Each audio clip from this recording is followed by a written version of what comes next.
Shack.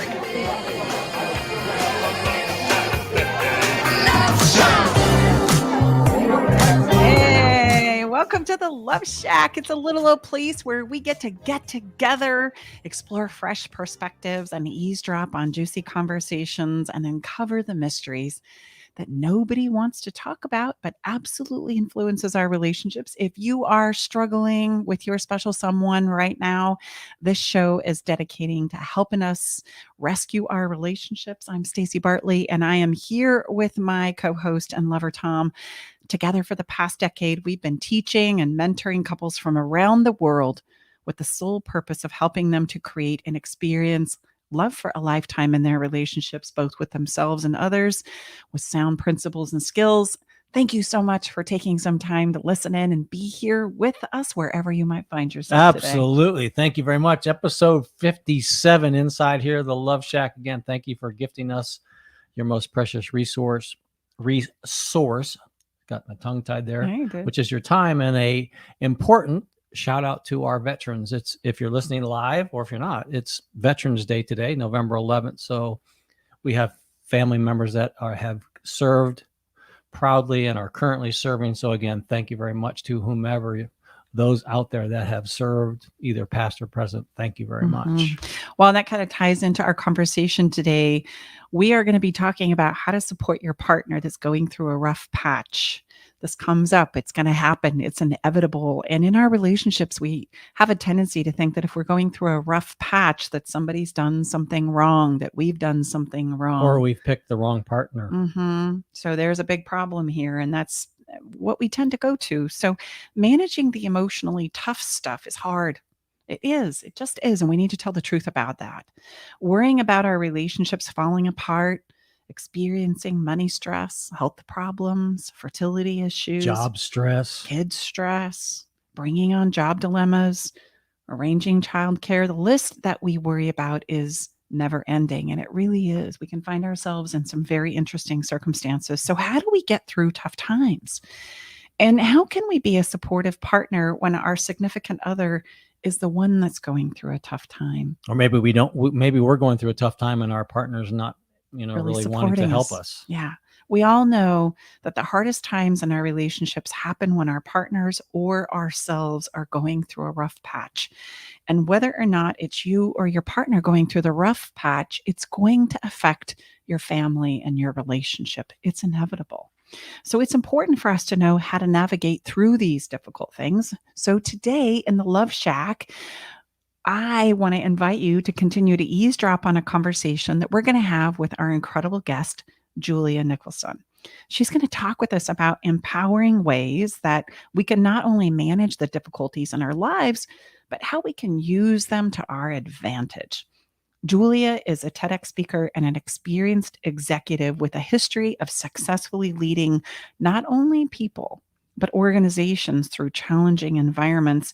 And so we're going to pick her brain as well as have her share with us the 5 realizations that she uncovered while going through a tough time in her own life. And Tom and I will share a few little rough spots ourselves. Yeah, we have them. Even though we do this work, it's important for you to know that so that you realize you're not alone in going through rough times. It's a human thing. It's something that we all do. So join us and eavesdrop on this conversation so that you too can know what to do if you need to support somebody or get the support that you're needing when going through a rough time. We'll be right back.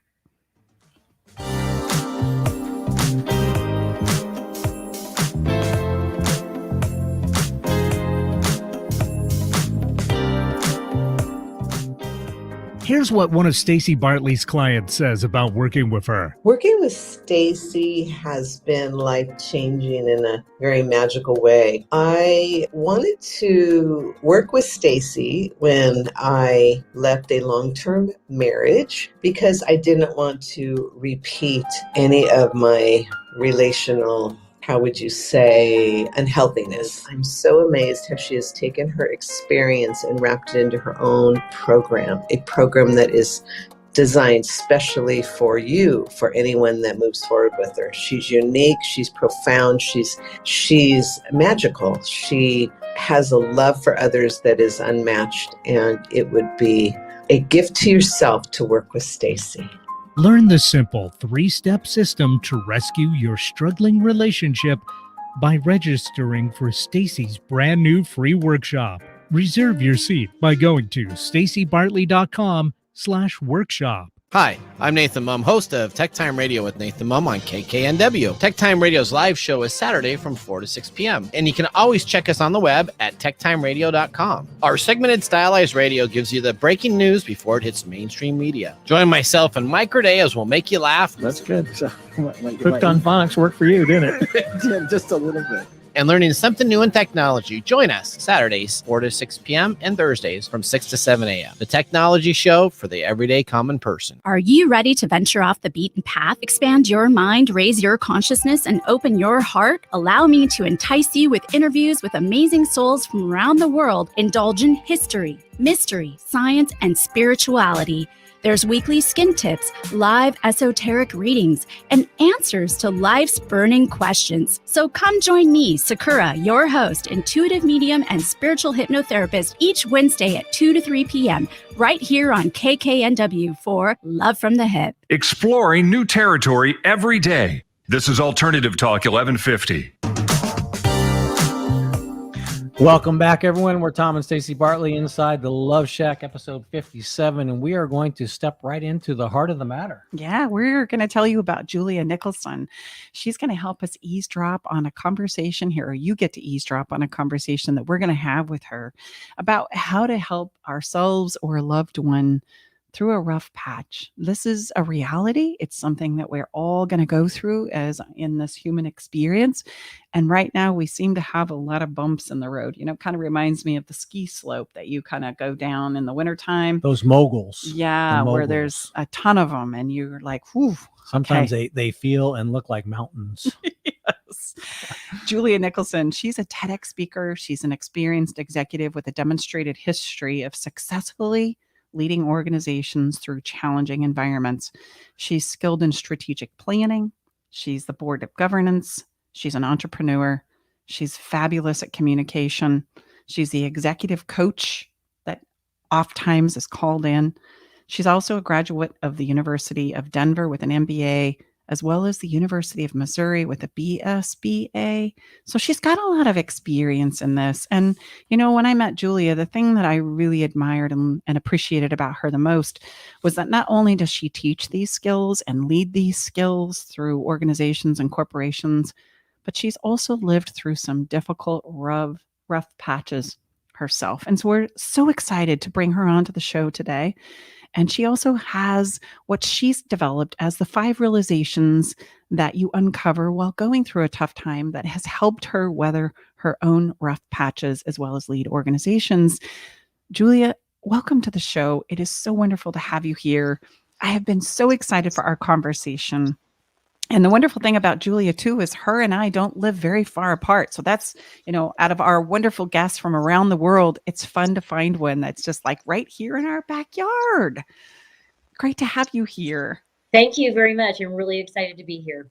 Oh, so listen, would you be willing to summarize the experiences that led you to creating these 5 realizations in your own life? I know that there's much to explore there, but if you could give us the Cliff Note version of why it is that you developed these 5 realizations so that we can take a little trip down your life lane.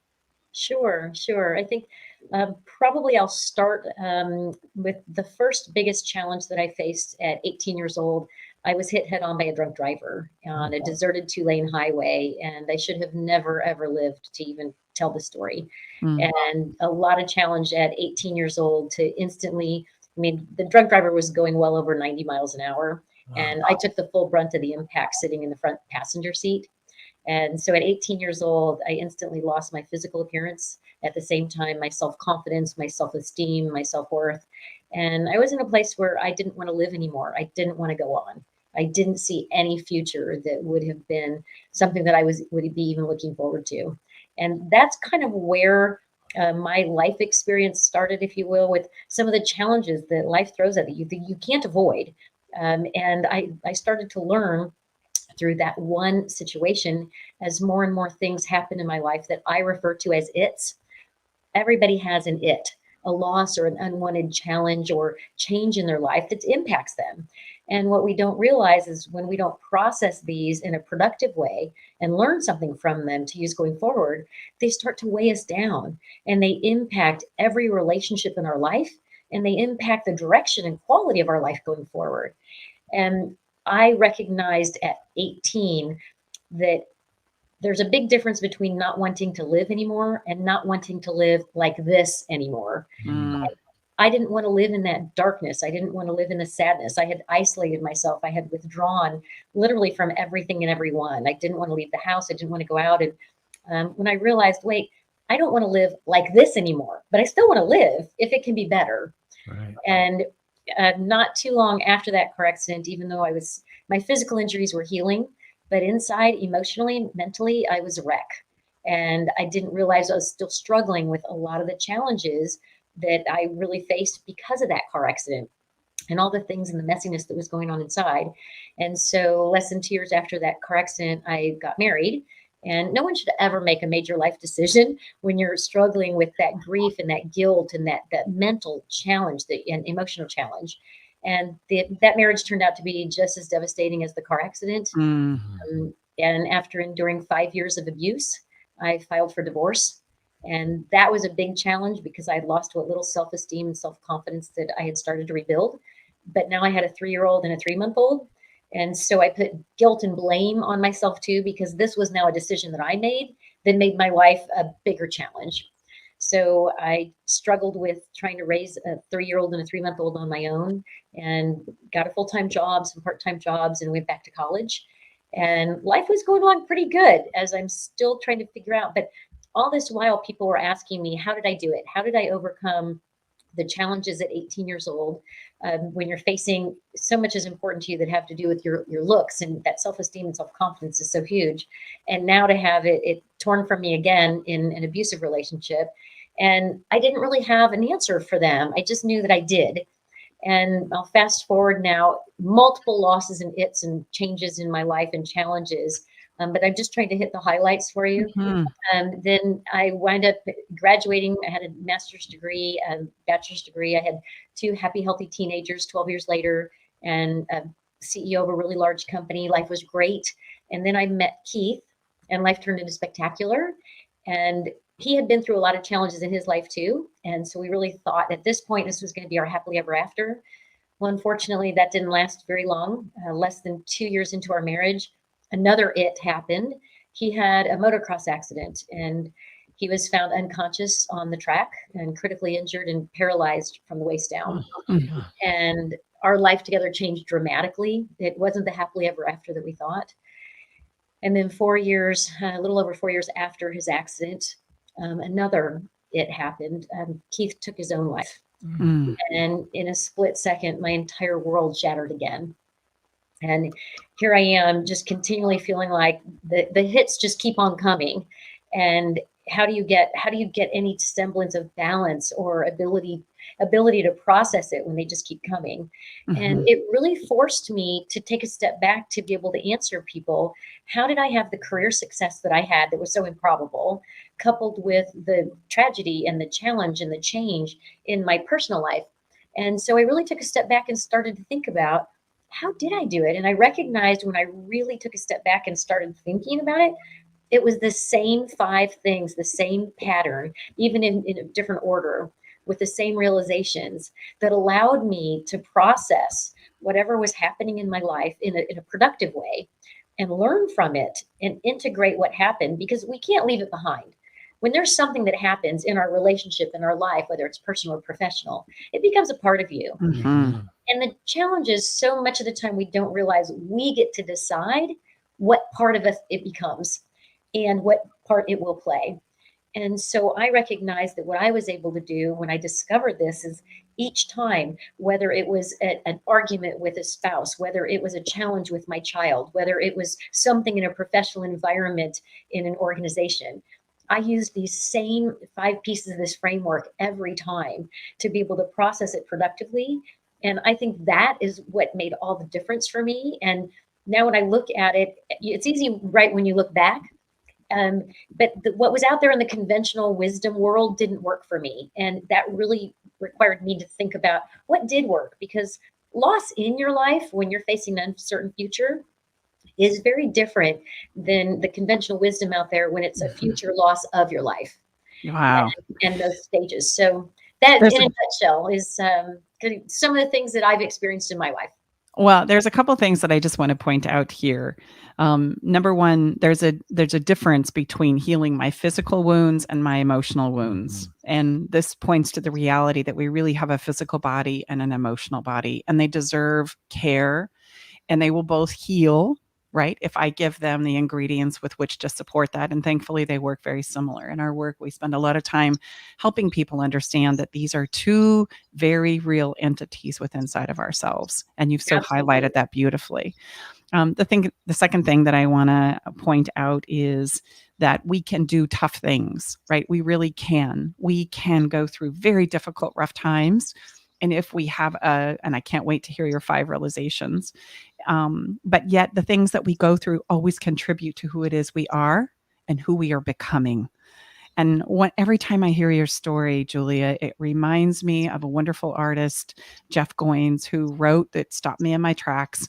When your past becomes relevant to your future, you have found your destiny. Like the things that we go through become byproducts of who we are and who it is we become. And then when we step into those and embrace those and find the value in them, as difficult as they have been, they always take us to our future, which is so perfect for what you say, right? And what you've shared and what it is you're doing now with writing your book, with sharing these 5 realizations to the world on your TEDx talk. I just want to congratulate you, because that is a difficult journey. That is a very, very difficult journey. I don't care who's listening. That is rough when you go through a car accident, into an abusive relationship, into a single parenthood, into losing the love of your life when you thought it was going to all work out. And now look what it's given you as far as like these principles that you can like pass along to those of us who are saying, how did you do it? And so I applaud you for taking the time, for writing the book, for breaking this down into a process that we can talk about and share. It's beautiful. Thank you. I appreciate that. And I think that it's such an important piece of who we are that we can't change. And I used to get asked all the time, how were you so successful in spite of what happened? And then they always use to you. And I take out those words, because when I use the words to me, it makes me a victim. And I didn't like that. So I just identified this is what happened, because things happen in life. And the biggest response that shocked people was that I didn't do what I've done in my life in spite of what I've experienced. It's because of what I've experienced that I was able to process it in a productive way and integrate that experience into my life and use something that I learned going forward each time. Mm-hmm. And I like to call those the diamonds out of the rough stuff of life, because we can find those. We can live in that darkness or despair or sadness, or this is as good as my life is going to get, or my life is ruined, or my relationship is ruined. Or we can look at this and say, wait a minute, what can I learn from this? What can I use maybe to help somebody else? And what I found was each time I processed things that happened in my life that I didn't want to happen, that I couldn't control, even though I wish I could have, I actually gained self-confidence. I gained resilience. I gained determination. I gained perseverance. I gained courage. I gained all of these things that allowed me to continue to grow in my career and grow personally and professionally. And they've helped me in every area of my life. And I mean, that's why I'm so passionate about sharing these, because anybody can use them, no matter what loss or change they've had in their life, no matter how long ago. You can start using them right now. And it really is life-changing. It makes such a difference when you realize that there is a way, that you don't have to live in the current situation if you don't like it the way it is. And there is something that you can do with it, and use this stuff to your advantage. Mm-hmm. Yeah, I would that's just eloquently, shared, Julia, to remind us all. Again, it's not if something is going to challenge us in our life journey. It absolutely is, because that is the life journey. And not to be cliche, but I always say cliche is cliche because it really is true. is to how about build knowing, again, we oftentimes people come to us, our private clients, because something is wrong. Well, there's nothing wrong. You're simply going through the relationship experience, and we're all mess making machines. My wife likes to say, if you're human, raise your hand. Okay, well, then you're a mess making machine. I'm saying that in a way that's loving with great respect, because that's what life is. It's messy, it's complicated, it's difficult. But if we build the resilience, it's no different than an athlete thinking that they wouldn't be tearing down their muscles. I mean, they know that's how you get to be stronger. So yes, I mean, you're providing, I'm anxious to hear it, because we're all about frameworks are really, really powerful because they give us some context and some things to wrap our arms around so we can be successful. And dear listener, if by chance you're saying, yes, okay, well, that's because she's more courageous than me, and that's because she's stronger than me, and that's because she's more beautiful than me, and that's because, right, she had more support than me. And there's so many places that we could go there. I want you to hear me say that is not true. No. That is so not true, that what we're about to share with you, anybody can do.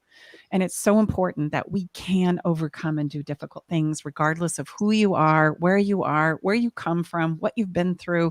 There are ways that, like Julia said, we can integrate these things into our lives to help them become more of who it is we have the capacity to be.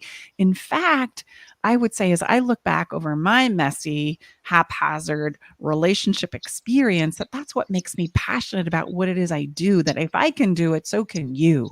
If I can create an incredible relationship in my life, then so can you, because I'm the least likely person from the get-go when the gun of life went off, right? And we're in the race to kind of like get to wherever it is we think we're going. I would have been the least likely to have what it is I get to experience every single day. And so it's not about that. It's about how it is we integrate these things that we do go through, the its, as Julia says. I love that you call them its, right? So let's dive into realization number one. Let's get started with the answers to these many, many questions that we ask ourselves. How do we support somebody that I love going through a difficult time?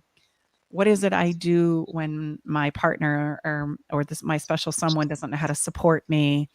What is it that I do to reach out to get the help? How do I integrate these things into my life? There's so many questions around this. And I just want to give you some ease and allow you to take a breath and know that just follow along here with realization number 1 through 5.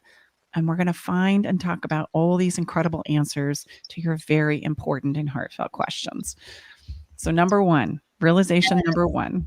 Yeah, so it's really interesting that just last week I was speaking at a conference and a gentleman walked up to me and he asked that exact same question. He said, Haley is the love of my life, but she's struggling. She had something happen 9 months ago. He said, I don't know how to help her. I don't know how to reach her. I tried tough love. I tried this. I tried everything. And he wanted to know, he said, how can I help her? And it was so powerful because when she walked up and he looked at her and recognized she had just heard the question he asked, they both leaned in. And I thought that was so beautiful that he was looking for a way to help her. And so I shared with him, I said, one of the best things you can do to help her is have a better understanding of what it is that she's experiencing. And so I shared with him the 5 pieces of this framework and the 5 realizations with them. And now they have become pen pals with me and I'm interacting with them on a regular basis. So, I mean, this really is powerful, not only for the person that is experiencing that loss or unwanted change or messiness, but the person who loves them, that wants to support them. Mm-hmm. So the first piece of the framework is called Relive. And basically the first piece is, you can think of it like a cassette tape. That's play, rewind, repeat, this over and over again, continuous loop. And when there's some type of loss or unwanted change or challenge in our life, that's what most of us do. We relive it in at least one of 2 ways. We think about it constantly, nonstop, forward and backward in this endless detail. And then some of us talk about it. So we relive it verbally, telling stories about whatever it was that happened endlessly to sometimes the same person over and over again. And what that does is it keeps us in this exhausting, dizzying loop that we actually then perpetuate, because then we go down this path of asking ourselves these questions that have no answer. And they usually start with the word why. Mm-hmm. Why me? Why now? Why this? Those don't have any answers, right? So we perpetuate, and then we become expert crystal ball readers with our what ifs and our if onlys. right? We Yes. create these different outcomes in our mind, like we can read a crystal ball. Well, it's important to spend time in Relive, because when something happens that we didn't want to happen, or something changes that we didn't want to change, that's when our mind first starts to process and make sense of it. So we need to relive it. We have to come to terms with it. We start to grasp it. But the challenge is that if we relive that and those thoughts for too long, like I relive these thoughts of, this is as good as my life is going to get, this is how it's always going to be, those thoughts become so ingrained, and we create this mental rut, this mental channel, because they're so familiar, we can get stuck there. And that's what was happening to me. Whenever something would happen, I would get just stuck reliving it. And it became so familiar and comfortable, I didn't realize that there was anything beyond that. Mhm. And then reliving it when people are around you, especially people that love you, they get uncomfortable after a period of time that you're reliving it too long. And Mhm. then that's when I would start to pretend and try and put on a happy face to make other people feel better. But it really only made me feel worse. Mhm. So the realization in the piece of the framework for Relive is that my timeline and my process has to be my own. And putting myself first isn't selfish, it's survival. Mhm. So true. And as people are trying to support us with this relive component of ourselves, I just want to point out that we all have this wonderful, beautiful navigation system that consists of my physical experience and my emotional experience, my physical body, my emotional body. And there is a point in time where we become uncomfortable with reliving things again and again and again for our loved ones, because we know it's not taking them anywhere good, but we don't know what else to do instead. Right. Right. And so we try and take it for a while, right? We try and like grit it out, as I say. And then Right. there comes a point in time where we start to do one of two things. We're going to push them away, or we're going to just walk away and shut the door, because we don't know what else to do. Both of which leaves our lover, our person, our child, our business partner, whatever the relationship is, even with ourselves, in this place of, okay, now what? So And let me it's- just ask, let's say I am Stacy's reliving something, and we've relived this quite a few And times. I can be quite obsessive, just so you know. What would be something on as a supportive, husband, Statement. wife, spouse, whatever, partner, Julia? What could I say? Like, could we move on now? I mean, how would we might integrate, that piece of this reliving? Like, could we move on now? And I would say that would not be my first suggestion. Move on now, because when you're reliving something, it's really real, it's really emotional, you're really passionate about it, and it's hard to see anything beyond that. And that was where I got stuck. And I would say, as a partner, lean into that and ask those questions about reliving it, and what is it that is so powerful, so that it's more of a let them relive it, and you get to relive it with them. And I recognize that at some point in time it can be a challenge, but that really brings us to the second piece of the framework. Okay. To be able to know that there's something beyond reliving it, even Yeah. though you can't see it right then. And I do want to just highlight something here before we go to the second one, though, that the reason why people obsess and want to relive it again and again and again is they're doing their best to digest it down, make sense of what's happened, That's so right. that they can take what they need and let the rest go. We just don't realize that that's what we're trying to do. Like, I'm still hung up on this one piece because it doesn't make any sense to me. I don't understand it for myself, and I keep reliving it and obsessing about it because I'm trying to really digest it down, take what I need, and let the rest go. And Yes. until I get that piece or that answer that I just feel like is going to make the difference in my understanding or my experience, I have a really difficult time letting it go. Yes. Right. So sometimes just being with us, right? We don't realize that maybe one of the most supporting things we can do, if I'm in a place where somebody is reliving something over and over and over again, I can just like listen. I don't have to fix it. I don't have to do anything, because the process of them talking about it or reliving it one more time, right, helps them digest it down. And you can say, tell me more about this. Help me understand more about that. Help me understand why this is so challenging. What are you hoping to get out of this? These are all really great questions that, as the support person to somebody who's in Relive, right, this would be helpful. And then what is it going to take when you solve this? Don't forget to go there, which I'm sure is going to take us to number 2, right? There was a mom who was recently in a private client of mine saying, I am so sick and tired of hearing my son talk about this thing he's going to create, this truck and all the colors and what it's going to look like. And right. And I says, gosh, that's going to help him when he obtains that, feel like he has confidence, he has attraction, he's somebody, he's accomplished something. That's what he's after. Ask him what he's going to do once he receives the truck, once you receive the answer, once you know where you're going to go next, once you come up with the answer that you're searching for here, where's that going to take you? And then that helps us think beyond relive, like, oh, so let's just pretend for a moment that you have the answer that you're trying to get out of obsessing about this and reliving this over and over. Let's just say, for fun, that you've obtained that answer. What next? Yes. Yeah. And I think that that's the most important thing, is to know that there is something after that, right? That there is something more. And the interesting thing is, the more significant the loss or the challenge or the change, the longer someone relives it. Sure. And so literally, I mean, and I could put it in the context of when you get cut off on the freeway, you relive that too. You'll tell how many people when you finally get to where you're going, I can't believe this person cut me off, right? Yes. But you don't relive it as long. So this framework works for everything, not just the big things. It works literally for everything. I mean, when I shrunk my sweater to a size I haven't worn since I was 5 years old, I had to relive that too. It's like, oh man, I shrunk the sweater, right? So, I mean, this is for all of those across the board. But the second piece of the framework is reflect. Because when something happens that we don't want to happen, or it's unexpected for us, our thought usually is instantly worst case scenario. And it doesn't matter what it is. When my boss wants to meet with me late on a Friday afternoon, my first thought is not, this is good news, I'm getting a promotion, right? Or if my daughter is 2 hours late coming home and I haven't heard from her, I'm not thinking she's fine, she just forgot. My worst case scenario is, no, she's in a ditch somewhere.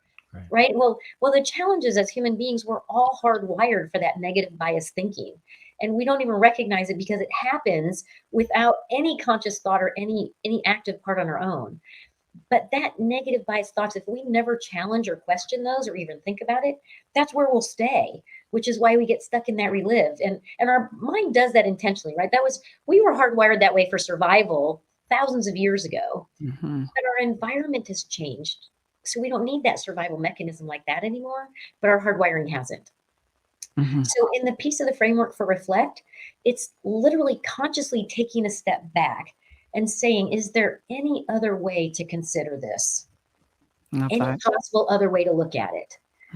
Well, that's really hard for me because I can be stubborn and I can dig in and I can hold on tight. And I'm the type person that I will even look for things to prove myself right. That proves. So looking at that from a different angle, one of the best examples that hit me, I'm from the show me state. I'm from Missouri. So I have to see something for myself to believe it. It's hard for me to just take somebody else's word for it. One of the best examples that hit me when I was thinking about this framework is writing the number 6 on a piece of paper and sliding it across the table and ask someone else what they saw. My 6 was their 9. So the powerful realization in the piece of the framework of reflect is there's more than one true or right way to see the exact same thing.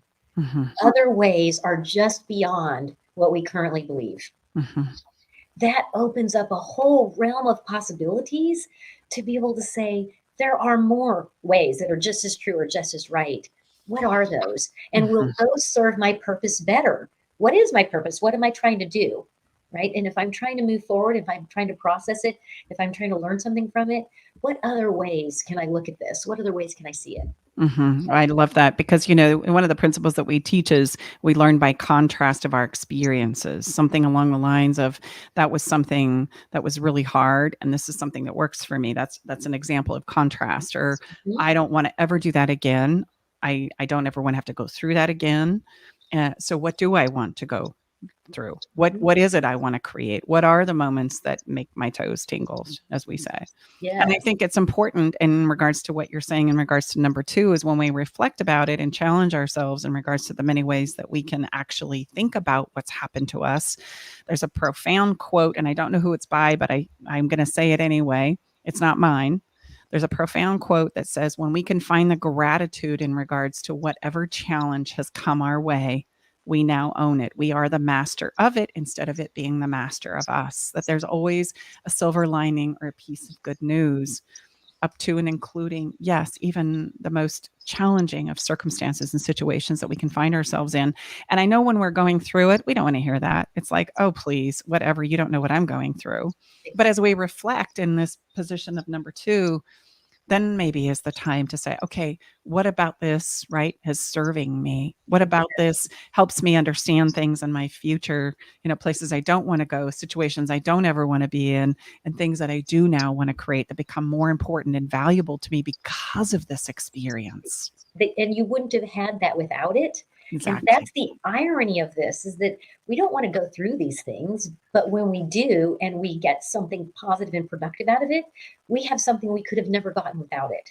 And that's where that strength comes from. That's where that determination, that courage. And I mean, if people would have seen me back at 18 years old, they would never think, oh, she was the confident person, that's why it worked for her.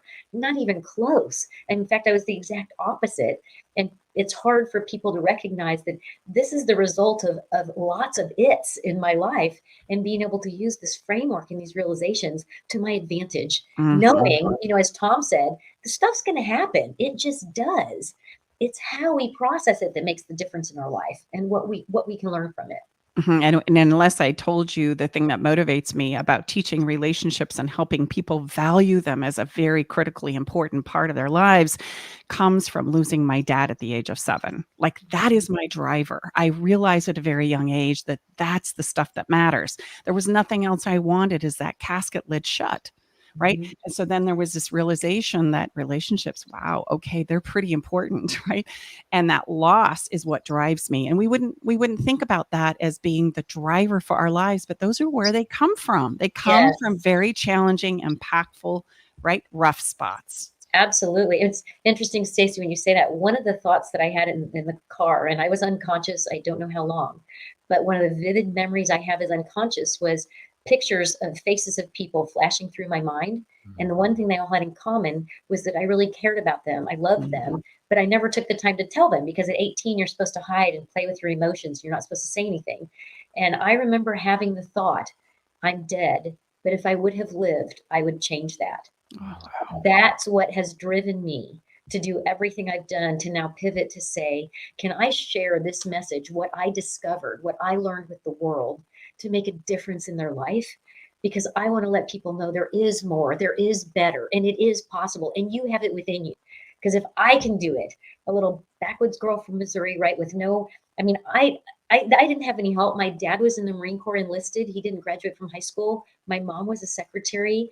This was not where I had professionals that were helping me, or right. I mean, this is literally coming from this driving piece of, if I would have lived, I would change that. Mm-hmm. And me too, a little backward girl from Utah who knew nothing about life and relationships. Yes, exactly. So tell us what number 3 is. Yes. So the third piece of the framework is actually called Reframe. And you can think about it like this. When an artist finishes their masterpiece, they spend a lot of time choosing a frame to go around it, because they know how impactful that frame is to how we're going to see and feel about their picture. And it's amazing. You can even look at your own house, pictures that have a frame, how that makes you feel. Well, one of the challenges when a loss happens is that right now, conventional wisdom at least had convinced me that this loss or this change that happened and these feelings that I have about it are one and the same, that they're a package deal and they can't be separated. Because this happened, I'm always going to feel this way. Well, what I learned is that that's not true. There's actually a theory called the framing theory, which says how information is presented to an audience impacts the way they process that information. And that theory is used by companies all the time to influence us to buy their product or service. And media uses that theory to influence us on our views and beliefs.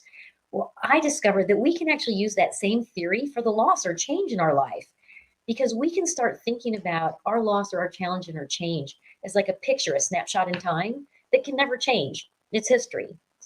And the frame around it, like our thoughts and our beliefs, like, my life is ruined. This is terrible. I feel awful. This is as good as my life will get. Well, the interesting thing is that frame got put around that snapshot in time back in Reflect and in Relive before I ever knew it. And those thoughts and beliefs, there are others that could be just as true or just as right.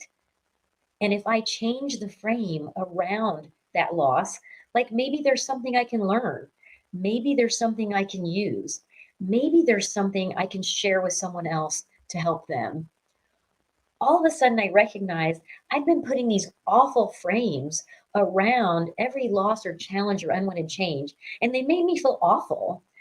But there were other frames that would make me feel better and hopeful and purposeful. Well, if one makes me feel so bad and another one is just as true or right, makes me feel better, why would I choose the one that makes me feel awful? So the powerful realization in the third piece of the framework of Reframe is when you change the frame around it, you change. And the cool thing is you actually start to change the core, because every time you reframe something, you start to rewire your brain a little farther away from that automatic negative bias thinking, and you can do it faster and faster each time. Oh, it's wonderful. And there's this wonderful thing called our reticular activator that when I'm looking for something to validate what I'm reframing, I will find it. I will find it. I will find it again and again. I think the again. best demonstration of that or confirmation, I would say, is like whether maybe you buy a new car or one of your close friends buys a new car and you say, my gosh, I've never seen that car before. And then guess what happens after you have an experience with that car? You see it everywhere. So what you're saying is if we buy that convertible Lexus, when we start driving it, I'm going to see them everywhere. Is that what you're saying? Yeah, and it reminds me, absolutely. It reminds me of a wonderful quote by Wayne Dyer. You know, when you change the way you look at things, the things you look at change. Well said. Well said. So what's number 4? We're reframing now. Relive, reflect, reframe. I love that picture idea, by the way. We can't change the picture. We can certainly change the frame around it. And if one makes you feel good and one makes you feel awful, well, then we're going to hope that you're going to go with the one that makes you feel good. And it's pretty powerful to recognize that you do have the ability to change the frame, because the frame got put there initially without any thought at all. And it is really, really powerful. That changing that frame is probably one of the most powerful things in every aspect of your life. Because we just automatically go to that negative thinking, even when somebody passes us on the street and doesn't say hello. We can instantly make up, right? We all have degrees in MSU, making stuff up. We can tell you what they were thinking, what they were going to say, why they didn't say anything, right? And that's the same thing. We put a frame around that snapshot of somebody didn't acknowledge me on the sidewalk, or take any other circumstance. So the fourth piece of the framework is actually called Reconnect. So when you look at when a loss happens, the instant reaction usually that we have is to withdraw and isolate. And think about when you leave your cell phone at home and you recognize you don't have it. One of the first things we do is turn around and go back and get it, because we don't want to be disconnected, because at our core, we are all hardwired to want to be needed, to belong, and to be connected. And I noticed that when something happens that I don't want to happen, I innately do the exact opposite of what I want and need. And I withdraw and isolate myself. And I either don't talk, I don't go out.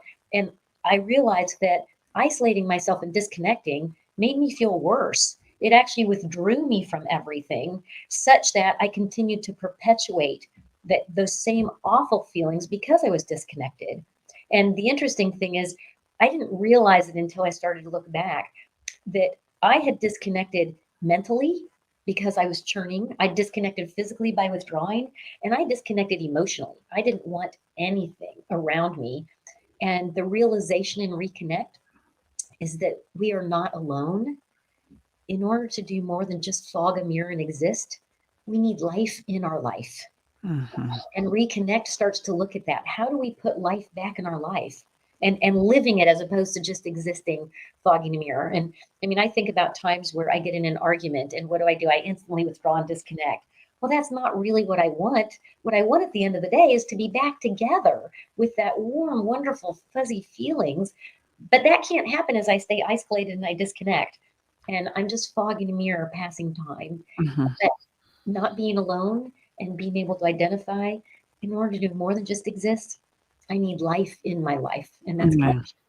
I love the life in your life. And we don't often realize that it's the experiences and thoughts and engagements of others that stir up my possibilities, that help me see myself, as well as inspire me to go and do things maybe in a little different way, because we do learn by those principles. And I of would just add that contrast. that's, what you so wonderfully shared, Julia, is that's the number 4 is, we need life in our life. That's a time where it does take courage to ask and advocate for ourselves. And then we talk a lot about that with our private clients. And that is something we don't know how to do, so, and it's counterintuitive. Like you said, we typically, most of us will pull back, we'll go into our own cocoon and think that that's how we're going to get to the point. Well, and we do that because we don't know what else to do. Right? Exactly. And it's innately the exact opposite of what we want and need, but that's what we do. And I mean, it's kind of this interesting thing, because when a loss or a change happens, lots of things domino with that. But the one thing that does not ever change is our need to be needed, to be wanted, to belong, to be connected. That never changes, even though we do the exact opposite and it looks like it. But that just makes us feel worse. It's so true. It's so true. So what's number 5? Number 5 is release. But this is not where I say, let it go. Absolutely. You can't let a loss or a challenge go. It will always be a part of you, right? But what you can do is recognize that as human beings, we have this strong need for control. And it starts at a really young age. I mean, I like to look at little kids who refuse to eat something, right? I mean, it's unbelievable. You can't force them. It's impossible. I mean, for my daughter, it was lima beans and peas. If I would have hung on to that, she'd still be sitting there 30 plus years later with those beans petrified. That need for control gets stronger as we get older, right? And for me, what I recognize, like for instance, the car accident, in a split second, I had this overwhelming sense of a loss of control of everything all at once. And I needed control over something. I mean, I had control over very little, right? I couldn't control where I went, what I did, what I wore, what I ate, just because of my injuries. And so I recognized that what I really had some control over was my mind. But I'd done a really good job of using it against myself with all those what ifs and if onlys, right? Creating all of these different outcomes that convinced myself that I could or should have been able to change or prevent what happened. So the powerful piece in release is recognizing that as long as I hold on to an illusion of control of an outcome, that illusion has control over me. And the reality is one of the things we have the least control over is an outcome when there's at least one other person involved. Yep. And when we hold on to that illusion of control of an outcome, it's mentally and emotionally draining.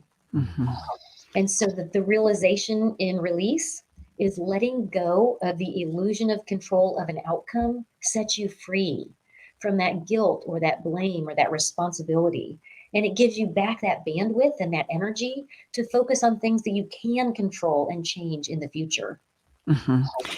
Isn't that a fascinating thing, though? If with that drive to control is in and of itself a survival skill, which is driving us back to realizing we have control to let it go, to release it, that it doesn't have to be a certain way, that you've got everything that you need right there inside of you.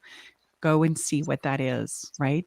What is it in all of these 5s? Relive, reflect, reframe, reconnect, and release the outcome. You have everything that you need in order to navigate through a very challenging time. Absolutely. And I want to make sure and point out that this framework is not a checklist. And there's no specific order or timeline. I mean, I bounce around in and out of them, and I can be in more than one frame at the same time. So this is certainly not. And to this day, clearly, I can talk about my car accident. That's a form of relive. But the difference is with this framework, I don't stay there anymore. And I don't stay in those negative feelings. I reframed it to the point where I can say, I can share this with somebody. So I can't let go of my it. I can't let go of my loss. It will always be with me. But what I can let go of is the illusion of control, that I could have changed something someone else did or someone else said or something else. And I can let go of those feelings that are holding me back and release what is not serving me. So I use this mantra, stop, start, continue. And I look at it in release and say, what do I need to stop doing that's not helping me get where I want to go? If I want a closer relationship with someone, I need to stop holding all of this stuff in my head and repeating it and replaying it over and over again, right? If I want to continue this relationship the way it is, I should continue what I'm doing that's getting that. And are there things I can start doing that might enhance that? And so I use kind of that stop, start, continue in every area. And it's very powerful because you can realize what's not serving me. It's not helping me get to where I want to go. And in fact, it's inhibiting me and holding me back.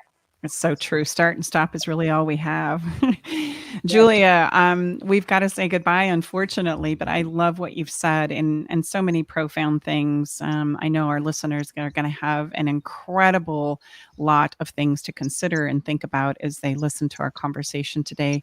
Thank you so much for being here and for the courageous journey that you've lived and for putting these 5 things together that we can all benefit from. It's been a wonderful conversation with you today.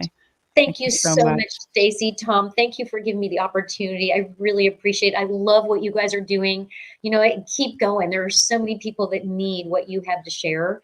And so thank you for allowing me to be a part of it. I really appreciate it. Yeah, and share with us, Julia, where can people find more about you and your awesome body of work? Oh, thank you so much. Actually, my website would probably be the best place. My website is julianicholsonpresents.com. And my book that's coming out, the title is called It Happened, Now What? 5 Realizations. I love that. I can't wait to read it. And one parting advice, let's say we have after someone has listened to this and, they're totally resonating, but they have a partner who is not supportive of them going through a difficult what would you share in your parting piece of advice what would you share to them and their non-supportive partner? Absolutely. Now, is this the non-supportive partner, or this is the person who's experienced the challenge? The non-supportive partner. The non-supportive partner, I would suggest if they can understand the framework, they'll be better equipped to understand what the person they love is going through. And it doesn't require any change on their part. It only requires an understanding. Mm-hmm. And I think so many times when we're going through something, we're not expecting someone to fix it. We just want somebody to be with us, to just be there by our side. You don't have the right words to say. You don't have the right things to do. You can just sit. And I like to call it being in the state of be. Just let me be where I am and how I am, recognizing that there's value in that. That's beautiful. Well, when your book gets ready to come out, we're going to have you come back on and we'll talk about this in more depth. Thank you so much. I appreciate that. Absolutely. Well, thank you so much. Thank you. Appreciate the time. We're going to have a little bit of follow the fun today. We don't want to miss that opportunity to have a little bit of fun. And it kind of coincides with what it is we're talking about, because oftentimes when we're going through a really challenging time, we forget to look at our past achievements and celebrate things that we've created and experienced both in our individual lives as well as in our relationships. So going through, using Julia's language, going through a difficult if you will, we can always take some time. What Stacey likes to remind me is we can put that on that proverbial shelf. It's not going anywhere, because if we wait till everything is perfect and right, guess what? We're not going to have much novelty and play in our lives. And that's why we are so emphatic and why we always try to include a follow the fun in every episode. Yeah. Well, and the thing is too, is there's always more to do, more challenges to digest, more things, more it's coming at us. If we don't take a pause to kind of celebrate our achievements and to look back, it feels like we haven't made any at all. And it's a funny thing, as human beings, we tend to overlook them and not give ourselves any credit for them. So this was an incredible exercise as I was going through an integrated art workshop.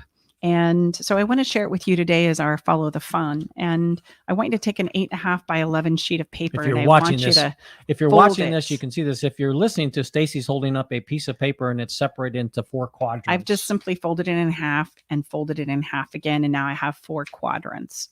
And we can do this as an individual. So I could take the years that I am old and I could divide that by 4 quadrants, or I could take the years that I've been in relationship with this incredible person, and I could use that as the relationship journey and giving myself credit for what our relationship has been. In fact, I'm going to focus on that one first, and then you'll understand and see how to use it as an individual experience.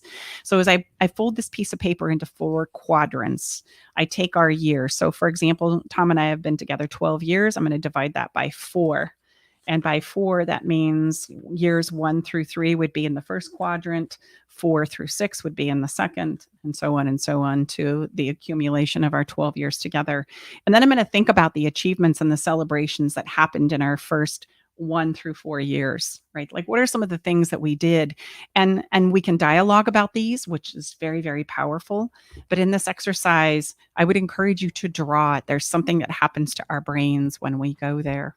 And so this is an incredibly powerful tool where not only can I use the art, but I can use the words to help me see and understand what it is I can celebrate and what has happened as an achievement in our relationships. As we wrap up here, the song that we want to share with you today for our episode, which we do every single week, it's Pink's song, and it's called Wild Hearts Can't Be Broken, to remind you that as we go through difficult, challenging things, our hearts can never be broken. They're more resilient than you think. Thanks so much for being here with us today. It's been a pleasure. Have a wonderful week. We look forward to being back here with you again. And I guess that's it. Say goodbye. We'll see you soon.